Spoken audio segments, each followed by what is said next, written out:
Hi, I'm General Booty. I'm the quarterback at the University of Oklahoma, and you are now tuned into the greatest podcast on turf. Enjoy. What's going on, guys? Welcome back to this week's second exclusive segment from the greatest podcast on turf.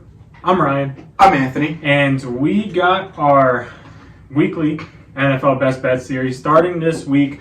NFL starts tonight, whenever this is getting released. This will be Friday, yesterday. Last night was the first night of the 2023 NFL season. Yesterday we uploaded our Week 1 Fantasy Football Stardom Situm video, so be sure to check that out. It is not too late.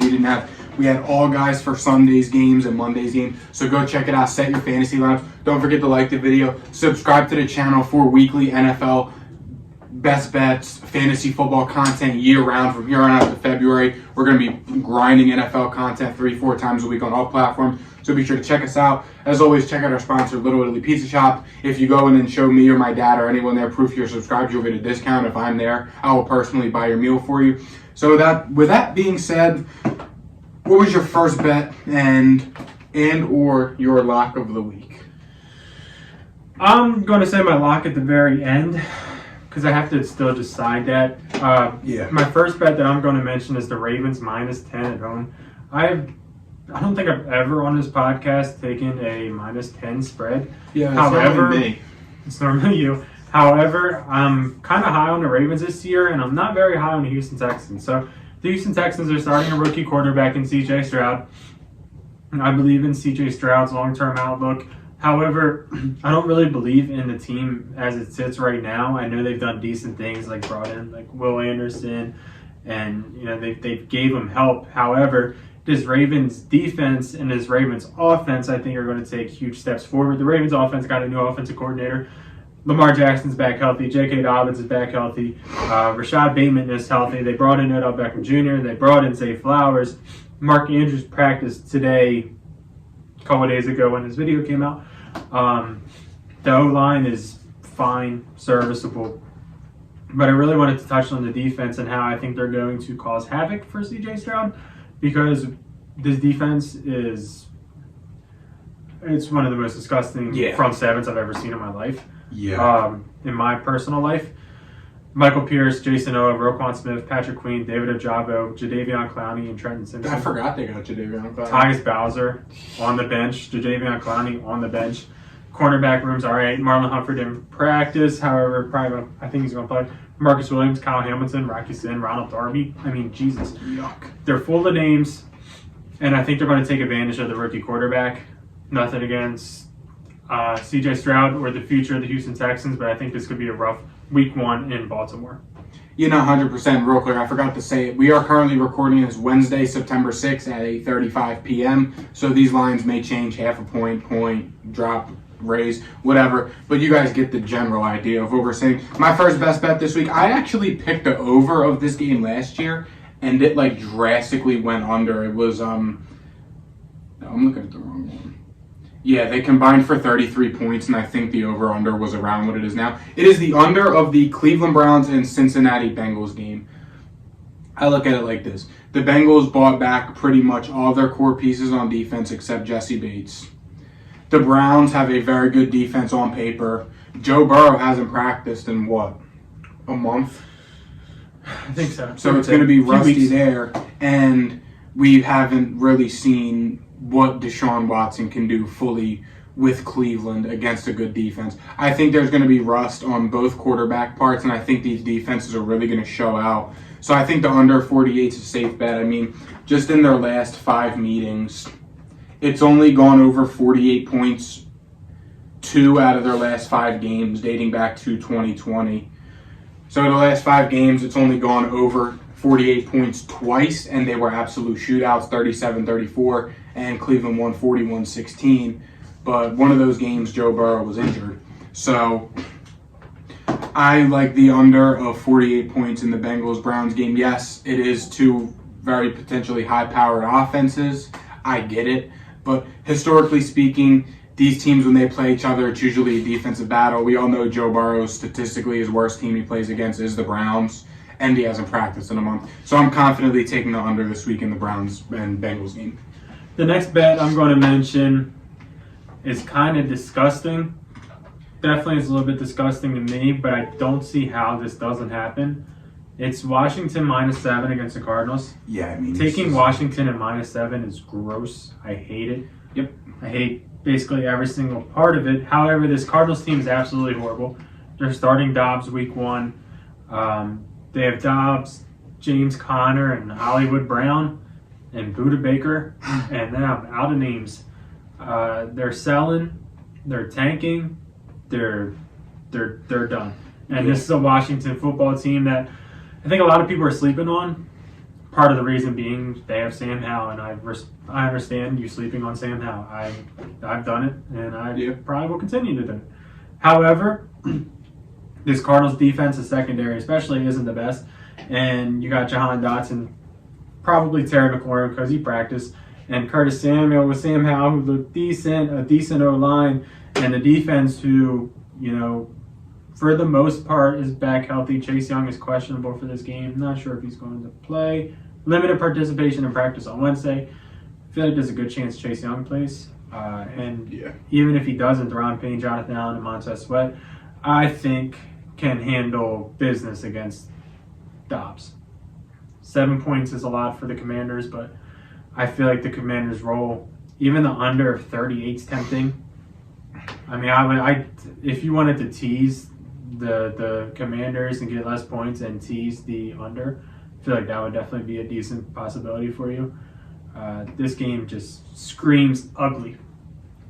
Yeah, no, 100%. And leads me to my next bet. This will be a pretty good segue for you, I feel like. My next best bet is the Dolphins +3 at the Chargers. Yes, I know the Chargers always play good in the first few weeks. They always score a lot of points. I know, we've all heard it before. But I think the Dolphins win this game. I think the Dolphins are a better team. And I think that, yes, although the Chargers defense is fully healthy, a lot of them guys haven't played football. Like a lot of them didn't even play more than 6 games last season, especially their big dogs like J.C. Jackson, who they have a lot of money invested into. I think Joey Bosa did. I'm not sure if Khalil Mack played more than 6 games last year. Derwin James was healthy for majority of it. But again, the Dolphins are in a spot where they probably have the best receiving core in football. They helped out the O-line this offseason. They have a solid running back room now with Raheem Mostert and Devon Achane. Cedric Wilson's back. Tua's back, and I think Tua's really got something to prove this year. Finished his tattoo sleeve. He seemed locked in all offseason. He's been talking shit to the critics. I think that the Dolphins are going to be a very good team this year. And although, yes, I do see this being a high-scoring game, and I think it very well could be a good old-fashioned shootout where a lot of points are scored, I think the Dolphins get it done. I mean, if this was like... I'm surprised it makes sense that Dolphins are 3-point dogs just because the Chargers are home and you normally get 3 points for being the home team. I think the Dolphins pull it out, though. I like the Dolphins +3 this week. I think that this game should be a pick-em. I don't think the Chargers are anywhere. I don't think the Chargers are even close to being better than the Dolphins. My last best bet, it is the Miami and Chargers over of 51. It's at the Chargers, obviously. This game, 51, I think, just feels a little bit too low for me. They predict this game to be 27-24. Chargers. I think both of these teams go higher. I think even if it's a blowout, either way, I think both of these teams score. You're talking about a Chargers offense with you're talking about 2 offenses in general that have the highest passing rate probably out there. Yeah. You're talking about 2 teams with great receivers and Keenan Allen, Mike Williams, Josh Palmer, Quentin Johnston, and then you also got Tyreek Hill, Jalen Waddle, Cedric Wilson, Braxton Berrios. I can't believe I name dropped him. And then, I think the Dolphins defense is kind of feast or famine, especially with no Jalen Ramsey. So I think it's going to be big plays on both defenses, which can still allow for a high-scoring football game. I don't think either team's going to run the ball because we got Austin Eckler versus Raheem Mostert / Devon Achane. All these running backs are pretty much small. Both these teams pass the ball a lot. 51 just feels too low. I mean, the Chiefs game is... What's the Chiefs? The Chiefs game's higher, And I think there's a damn good chance that this game outscores them. Yeah. This is the second highest over-under of the week, but I really think that they can hit it. Yeah, my last best bet of the week. I'm going with the Jaguars -5 at the Indianapolis Colts. Yes, hear me out. I know the Jags, they always start out slow. They always lose to a really bad team week 1. I was going to say, this feels like such a trap. It does, and this will be my one that I lose this week. But this is the perfect game for Trevor Lawrence to begin his MVP campaign and for the Jags to pick up right where they left off last season. They had a good draft. They had a good offseason. They got Calvin Ridley back, who's had the full offseason with the team now. And if you look at this Colts defense, I mean, their secondary consists of Dallas Flowers, Darrell Baker Jr., Kenny Moore, Julius Brents, with Julian Blackmon and Rodney Thomas II. Shaquille Leonard's still in the concussion protocol, so he might not play. And I just think that the Jags are going to want to come in here, score a lot of points, set the tone for the season against a division rival, and get out. Yes, you could say 5 points is a lot, but I don't think so. I think the Jags are going to come in here against this bad Colts team, score a lot of points, and get out here with the dub. I don't see anybody. I mean, yeah, Grover Stewart's okay. DeForest Buckner's good. But, I mean, that's really it. Shaquille Leonard might not play. He's in the concussion protocol. So, I mean, it's really just them two on defense. Kenny Moore fell off a cliff after his one good year. So I just don't see the Colts being able to hang with Trevor and the Jags on defense this week. So give me the Jags -5, and that's my lock of the week. I agree with everything you said. Just this feels horrible. I understand. Listen, I know, and I very well understand that. And when I decided to take this, because I mean, what they lost to the Texans week 1 last year, and we saw what they did. I mean, the Jags thing would be to get like blown out or to lose by a field goal, and then they'll go like make a playoff run or something. That's the Jags thing. But I'm confident in this year. I think Trevor's winning MVP. That's my pick to win MVP. If you're in a survivor pool, I would go with Commanders this week. It's week 1. You can get them out of the way. Yeah. And they're playing arguably the worst team in football. Yeah. Or if you're feeling a little ballsy, Seattle maybe against the Rams. I would leave Seattle. They're a good football team. That's fair. But yeah, that's going to wrap this one up. Be on the lookout for tomorrow. We are posting our Week 1 NFL predictions with some more in-depth fantasy football outlook than our Stardom Sit-Ems. We're going to touch on some more bets, some prop bets. And don't forget to check out yesterday's Stardom Sit-Em. Thank you guys for watching, and we'll see you guys tomorrow. See ya. Peace.